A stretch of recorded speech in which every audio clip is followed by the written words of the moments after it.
Good morning, colleagues. Delighted to be here. My co-panelists are just going on stage, so I'll introduce them when they've had a chance to take a seat. So I'm delighted to be here, both with Linda Andren, who's from Sweden. You're the director of the Swedish-US Green Transition Initiative, and you've recently arrived in the US, so this is also an opportunity for you to meet like-minded US interlocutors that are working in the same space, and it's fantastic to have you today. We also have Tommy Wells on his way, hopefully to join us now, so if he does make it, we'll pull another chair to the stage.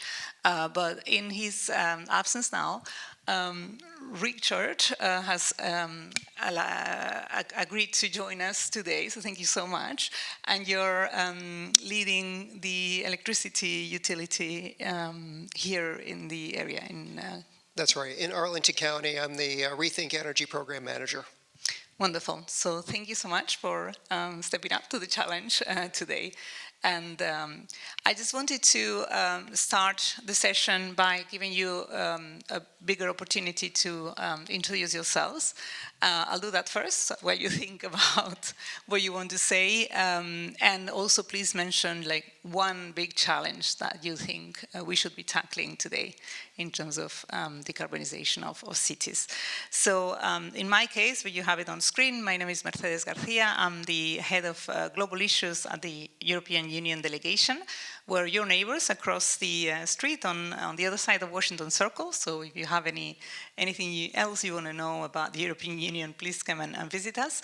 We deal in my section with all of the sustainability issues, so energy, climate, environment, oceans, but also research and innovation and global health. So all of the big challenges that we face today in this transitioning economy. Linda, you want to go first? Yes, thank you. Thank you very much. I am heading the Green Transition Initiative, and I have a really strong belief that we should try to do what we can to do impact and to combat the climate change. And that's why I actually joined this initiative and landed here in November. And I left the private sector in Sweden to do this with humble, or maybe not so humble, ambition to contribute not only at a company, but to a nation or even at an international arena. And the Green Transition Initiative is something that is founded from the Swedish Embassy here in Washington, D.C., and also the Swedish Innovation Agency and the Swedish Energy Agency together with Business Sweden. And we are focusing on 4 different areas, and one is transport, so electromobility, sustainable industry, and sustainable energy, and smart green buildings. And all of those are kind of needed in a city. And the challenge, I would actually think that we got some inspiration from US. You decided a while ago, long time ago, to put a man on the moon.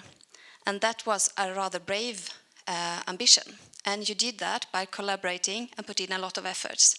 So I think now we have a challenge, and we should take the same type of direction and mission and collaboration to do that also with the climate challenge we have at hand. And I think maybe later I will come back to that, how we have done that in Sweden in a strategic innovation program. Thank you so much, Linda. And it's great that you say, you evoke this Man on the Moon challenge, because that's exactly what President von der Leyen of the European Commission said when she announced the European Green Deal 2 years ago as our industrial transition strategy to continue to grow in a way that is that doesn't harm the planet and that preserves our way of life. That's exactly what she said. This is our Man on the Moon project for the next 5 years. Richard, please. So good afternoon. Thank you very much for having me up here in the panel and the opportunity to say a few words about what Arlington County has been up to. We have a community energy plan in Arlington, started circa 2013, and developing that community energy plan, we relied on expertise and experience and lessons learned from the European Union. So we had a transatlantic bridge that really brought in expertise on things like district energy and things happening that were not happening necessarily in Arlington County, but we learned from the successes, if you will, as well as some of the challenges in really advancing energy sector improvements all throughout the entire community. We have a carbon neutrality goal by the year 2050 for Arlington County, and so we are touching on all aspects of energy, leaving no stone unturned, and so that goes with transportation, buildings, renewables, and so forth. In doing that, to highlight one of the significant challenges is existing buildings. How do we retrofit those existing buildings to make them more energy efficient affordably? How do we do that effectively with all the tenants as well as the owners, knowing that there's sometimes a disconnect as to who improves the building versus who pays the utilities and who benefits from those improvements? And then also we have things like electric vehicle charging, and how do we incorporate electric vehicle charging into buildings where their capacity may be at its limit, and again, cost effectively being able to add electric vehicle charging to meet the needs of the tenants and of the population of Arlington to give them what they need. All big challenges, and it's not alone, but that's just one of them. Thank you so much, and thanks for recognizing the role of transatlantic cooperation also in local projects, in learning from each other how we can best reach those very ambitious decarbonization targets we have ahead of us, and doing so, as you say, in a way that actually thinks about the people who already live in our communities, not just those lofty targets, which are very needed, but we also need to make them work for our citizens, absolutely. So my next area of thought that I want to explore with you is, and this was actually Tommy who suggested we reflect about this, how do we take advantage of the fact that during the pandemic the city centers were emptied and not everybody has come back to the city centers, so we still have that issue in our cities, and here in the district is a reality. There's less people coming in and out of the center, commuting every day to work. There's still many companies have adopted ambitious teleworking programs, and we've all learned to work in a different way. This, of course, creates a challenge, but also an opportunity. How do we rethink the city in a way that we hadn't thought about it before? So any thoughts about it? Is it the man that has the question? Yes. And here we have Tony arriving. We'll give him a minute to get up on the stage. For sure, I think it's an opportunity to start to work on it. And even if it's post-pandemic, I do think you need to take the opportunity to start any day to work on the city. But when you do it, you need to do it together with the citizens, as you brought up earlier. Thank you. Let me welcome to the stage Tommy Wells. Thank you so much for joining us.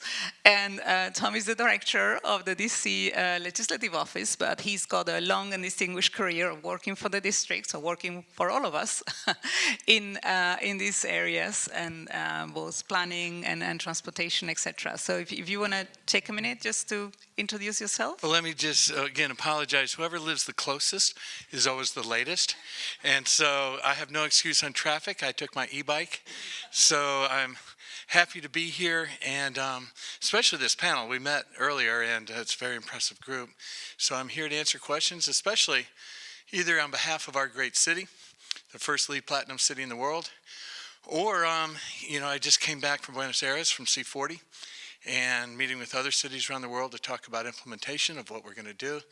And so it's a precipitous time, and I'm here to talk about our city, or what cities are doing. Thank you so much. So we were just starting to discuss this issue that you brought up during our previous preparatory discussion about how the emptying of the city centers brings both challenges and opportunities. But perhaps I'll give the floor to Richard first, so you have a moment to think about it. The U.S. Conference of Mayors was just held here the other day, and I spoke to them about workforce development. But cities, especially across America, that created monocultures downtown, where you have your office space and it's not mixed-use development. All across America, we're having to rethink this. Other cities around the world, whether it be Stockholm, Copenhagen, and other cities that were built to be mixed use, I'm not sure they had the same hit that we had with the teleworking during the pandemic. But DC has the highest vacancy rate than it's ever had in history. Of the people that do still work downtown, only 20% come to work on Fridays. So you can think about the symbiotic retail. You know, it's hard to find lunch at a nice restaurant in downtown because they can't afford to serve lunch anymore. So we have to rethink the whole economic model of cities, which creates an incredible opportunity with the large new federal investment from the bipartisan infrastructure law or the Inflation Reduction Act to reinvest in the built environment in a way that meets our goals around net zero, but also provides equity. That, you know, the best, easiest trip to take is not great transit, but it's your feet, to be able to walk there in 5 to 10 minutes. So it gives us an opportunity across the world, especially in America, especially in DC, to reimagine downtown to be mixed, diverse in terms of economics, and also to, you know, if we're going to bring in more grocery stores, more service industry downtown, to have a more mixed use downtown, the people that work in these stores and such should be able to live downtown. So we are looking at making a major investment in affordable housing so that we have an equitable downtown as we rethink what it is. Last thing I'll say is that our densest part of our city now, if you've been down there, is by the baseball stadium called the Navy Yard. It got through the pandemic in flying colors because it's mixed-use development, our densest neighborhood, mixed use. And when they built out the wharf, the second half of the wharf, you know, $2 billion development, they changed from office buildings over to more towards condos and residential. So we're already seeing this shift going on. We already see what's resilient, and now we have to remake the built environment, hopefully getting it to net zero. Wonderful. And how about Arlington? How did you fare in that sense? So I'm going to showcase engagement. I'm going to talk about engagement internally within county departments, and then externally with our community. And so what the pandemic, I think, did, you know, back in 2019, late 2019, I remember talking with other county staff about things called Teams, MS Teams. What is this all about, right? And how do we go about using it and so forth? So we were just starting to get trained in using the technology, and it wasn't like it is today. Fast forward to what the pandemic did is it accelerated the need for us, not only myself that was at the forefront of those discussions circa 2019, but all of our county departments and all personnel needed to quickly get up to speed on how to use Teams, how to use it effectively for communications within our departments, and all of government approach when it comes to dealing with energy matters, sustainability matters, and so forth. It was critical that we keep open those lines of communication, but then also how do we engage with the community, and how do we have effective and really worthwhile and thoughtful engagement with the community using Teams and now what we call hybrid meetings and so forth. And so I'd say the pandemic really accelerated that effort, and to me it's an advantage because we find more and more people now being engaged in the discussions, and when it comes to an equity lens, I think we bring in a lot of people who didn't necessarily have the opportunity to go to an in-person meeting at 7 o'clock at night in City Center X. Now they can do it from their home. They can participate while cooking dinner and doing a number of other things, which I think is a step ahead for us. Yeah, that's a very, very good point. So now that we have sort of outlined the vision, what needs to be done, what are the infrastructures that will deliver that vision? And I would like to break it down in at least some of those that you've mentioned. So transportation, buildings, and then we'll perhaps discuss the equity part later. And then perhaps less of an issue here in DC, but in some instances, you also have industrial centers that you need to manage. They can be some of the main polluters. Some city centers will be near a port, for example, which there can be a lot of pollution from a port, etc. So perhaps starting with transportation. What are the infrastructure investments that we need to see in the next to 5 years in transportation. And in the US context, the question is what you've outlined before: how do you use the big federal investments that are coming up now, both from the infrastructure bill and the IRA, into improving the city? So, I think that's a great question. Cities across in states that are getting the IRA funds, especially, are having to think this. And the challenge is, and I think we're going to have to rely heavily on the private sector. The challenge is we don't want to just take our current system and make it electric. We don't want to change our cars out one for one and have the same use of the public realm and public spaces for parking and all that. We're undergoing a substantial rapid shift. So this challenge is, especially in governments, you don't want to have stranded assets. So when the council or legislature or residents say, why aren't you putting charging stations everywhere? Well, I don't know if that's what the future is charging stations everywhere. But I did see Hertz just announced a major investment in a couple of cities to deploy charging stations along with their cars. And they've figured out the business model. They're taking the risk. I could see providing some financial support to them to incentivize them in DC, and then in return, places where we can charge our public fleets. But the presumption is that just put charging stations everywhere, and and we have and we're just going to electrify our current fleets or our current cars. But I don't know how soon AVs are here that will go charge themselves. We're really going to have to rely on the private sector to teach us where the innovation is going, and then they have to share in the risk and investment. Thank you. Linda? Yeah, so I'm really happy that what you're saying now, Tommy, because I've been listening in here for the days, and I've been hearing that we talk about transportation, and then we talk about the car. And you are talking more about walkability and other means, and that is also what we do in Sweden. We talk about that first, and the car come kind of last. And you have bicycles, you have buses, and so on. So I think it's like music, what you're saying. And so in Arlington, we have a history of what we call smart growth, circa 1960s. Planning Commission and county board members that had a forward vision said, let's bring Metro through central Arlington. And so they moved it off of I-66, they moved it through central Arlington, and the result is what you see today. And so we benefit from that. And but now we have to rethink how we're going to proceed. And in doing so, we have a tenet of multimodal transportation, which I think is what you're getting at. And previous conversations and sessions really got at this whole idea of the last mile. Like, how do you really step back and say, you can have Metro, you can have Metro buses, but then if those routes don't necessarily get inside some of the neighborhoods in Arlington, is that really doing what needs to be done? And so we're rethinking this, but then we're also rethinking it to do it effectively and thinking about the electrification of the transportation sector, and how do we do all of that in a very thoughtful manner in order to go ahead and meet the needs of all our residents and really understand what they need and how timely we need to go ahead and get there. Last but not least, with our Arlington Regional Transit bus network, the ART program, we are currently transitioning out of clean CNG buses,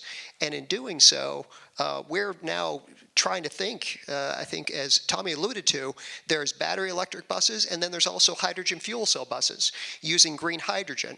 And what is the path forward? Before you sink a lot of money into infrastructure, whether it's high level and high capacity chargers for battery or the infrastructure for green hydrogen, what's the best path forward? So doing a pilot project, figuring out the nuts and bolts of that, I think is one of our next steps. Yeah, and that's where a lot of lessons can be learned across the Atlantic. What was being here, was worked for what size of city and what population and how population is.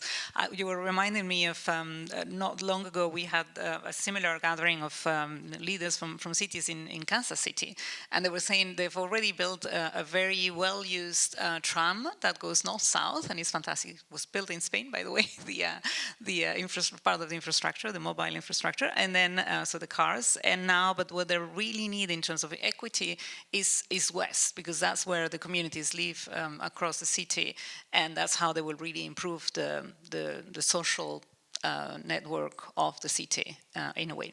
So let me turn to buildings, because that's the other main culprit of carbon emissions in cities. In Europe, we have a program that will allow to decarbonize buildings, and it's basically the renovation wave, we call it, and it's about making renovations of buildings that make buildings carbon neutral. I visited recently one in the center of Brussels. It was a historic building, and they will be able to have the building absorb carbon. So it's like planting a park in the middle of the city at the end of the renovation. And then the challenge is to make it at cost and to make it not more expensive than another typical renovation. And it's a great program because it also creates local jobs. So it deals with some of the just transition issues as well. So love to hear how do you see this happening here in the US? Well, I think the first thing is, as many of us know, that in DC, there's not a lot of building on vacant land. We're a built-out city. So to get at the carbon use of our buildings, we have to deal with the built environment that's already here. So we passed the first building energy performance standards in America that says buildings have to meet this energy performance or they will be fined substantially. Used to be you put requirements on buildings, they pass the cost on to their tenants. This you cannot. It's a substantial fine, and it'll decrease the value of the building if they don't get there. So it's interesting, we have not had a full-scale revolt while we were having this high vacancy rate, and they're repositioning and thinking about the future of their buildings, but we'll see what happens with that.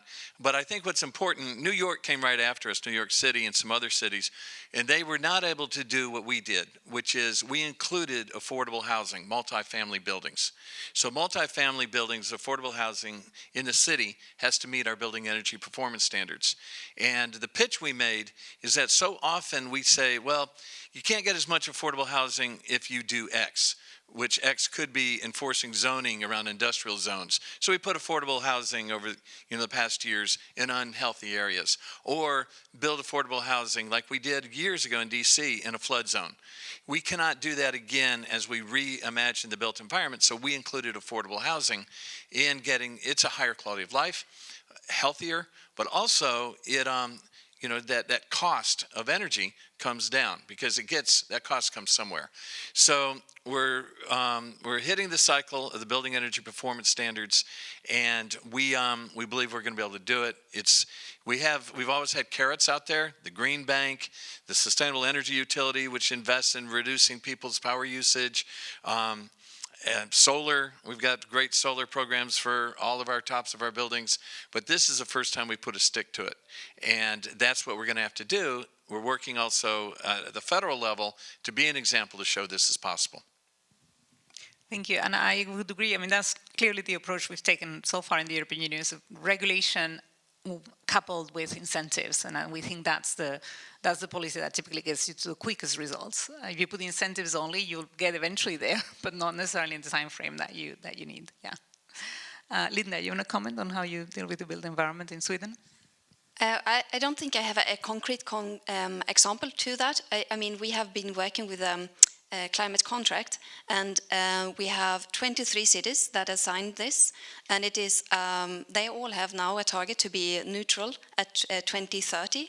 So it's kind of our moon project, and they are doing it a bit differently depending on the context. So also the change need to be contextualized, and sometimes the solution should maybe not be designed by the experts, because we have pre-assumptions. So I think that I would like to pitch in, and also the engagement of the community in that, because they know what they need as well, and they need to buy into the change as well. That's very important, because otherwise that change will not come about, and we don't necessarily often think about this. I know you do, because you're city planners, but it's very, very important to also think about the communities and get them enough information ahead of the change. Richard. Even though the greenhouse gas emissions inventory for Arlington shows that county government operations only contributes 4% to the overall greenhouse gas emissions to our entire community, meaning 96% is outside of county government operations, we recognize the need to lead by example And by doing that, a couple of examples in buildings are Arlington Public Schools has done a fantastic job at designing, building, and showing that net zero schools can become a reality, and net zero buildings are something that are achievable. So Discovery Elementary School, as an example, when that came on board, that was the largest elementary school, I believe, east of the Mississippi, to be a net zero designed school. And net zero energy became the reality after a year. They looked at the bills and so forth and said, yes, in fact, not only was it designed to be net zero, but it was actually performing as a net zero school. And now we have 3 schools in Arlington that we're happy to go ahead and label as net zero schools. So we're very proud of that. And so that's an example of showing industry in the private sector that net zero isn't just words on paper. It's something that can be and should be achievable for all of us. And in Arlington, for county government operations, we have a decarbonization tool that we're deploying for our county facilities to once again show how decarbonization can happen in our buildings, and then share that information, the lessons learned with the private sector, and again show them that this is not scary. This is something that we can do and we should do. That's a fantastic example, and also schools, by definition, it means involving the next generation and making them informed citizens from the very beginning, and with something they can be proud of. They have actually been part of the change themselves. So that's and they have display cases throughout the school, monitors showing the different technologies, the solar panels, how they operate, and so forth. That education continues, and it's part of the curriculum. Yeah. I think that's really great, also because I see a lot of climate anxiety in the next generation. I have an 11-year-old at home, and she talks a lot about it. And I think we need to, as adults, also instill in their heads that there are actually solutions and that we're working on those solutions. So it's not just gloom and doom, and they can be part of that change. So thank you for that. My next question, and we have about 5 minutes left, is how do we integrate policy equity considerations into all of this? And I just wanted to ask each of you briefly about an example. In Europe, we have something that we call the Just Transition Fund that will, and there's a process of consultation going among communities, because as Linda was saying, it's the communities who know best what they need. And this was designed for coal and steel communities. There are many of them, especially in countries in the East, but not only. The north of Spain, for example, was years ago a coal community. There were lots of coal communities there. And at the time, a lot of people got sort of early retirement with good pay, but that was not necessarily a very good social solution, because very young parents were at home, not working, although they were receiving a salary, and that's not ideal either. So ideally, we would need to find these new jobs for the communities that will lose those jobs, and those are not necessarily going to be in the same places always. So how do you tackle that? Well, it goes back to what Linda was saying, is that how we organize our cities goes straight to equity. That we used to say we zone by function. This is where the offices are, this is where schools, this is where people live. But it's that if you can walk to a grocery store, healthcare, pharmacy, other things that you need, live, work, play, within 5 to 15 minutes, that's equity. And I know I live on Capitol Hill. I can walk to 4 grocery stores. But if you cross the river into lower income parts of the city, I think that's more than one, that's about 1/3 of our whole landmass. There's only like 2 or 3 grocery stores in that whole area. So to move from zoning around function to zone around people is one of the biggest equity investments we can make. The second piece is one of the greatest challenges, and my friend from Arlington may agree with this, is that we build these buildings, but do we have the workforce that can manage them to the high performance that they're built to? We built one of the highest performing high schools, Dunbar, in the world. It's average now, and that's because of the workforce. So across the country, if not the world, this higher level of technology to be able to do demand management in our buildings and also use air source heat pumps. We've got 2 buildings now that are heating and cooling off the sewer system, and both of those machines that are used for doing that are made in Germany and Canada. No one knows how to work on them. So that is an equity issue of entry level into the green economy, and that we have to continue to invest in our infrastructure academy to help people move and be able to participate in the new economy, but also just how we organize ourselves is a question of equity. Absolutely. Linda? Yes, I think I go back to the viable city and the climate contract again, but just to explain that is a tool that is used for, I mean, it's uncertainty here, and the contract as such is signed by the mayor in the city together with 6 agencies in Sweden. So they are doing this jointly and also developing and learning together. So it's kind of supporting also with financiation and training of change agents, because the municipality maybe don't have that resource or capacity in the city. So that is a way of working with at kind of policy level to give support and a framework to drive the change as such. And the Transatlantic Bridge that I mentioned early on when we developed our community energy plan continues to this day. And so just recently, my boss, Demetra McBride, participated in a discussion organized by the Northern Virginia Regional Commission, along with representatives from Boston, and then traveled over to Barcelona. And it was in a sharing, an exchange of information, a sharing of lessons learned, and education across the Atlantic from these different communities on how we approach sustainability, how we deal with energy matters, and so forth. And so that learning continues to this day. And so that includes equity.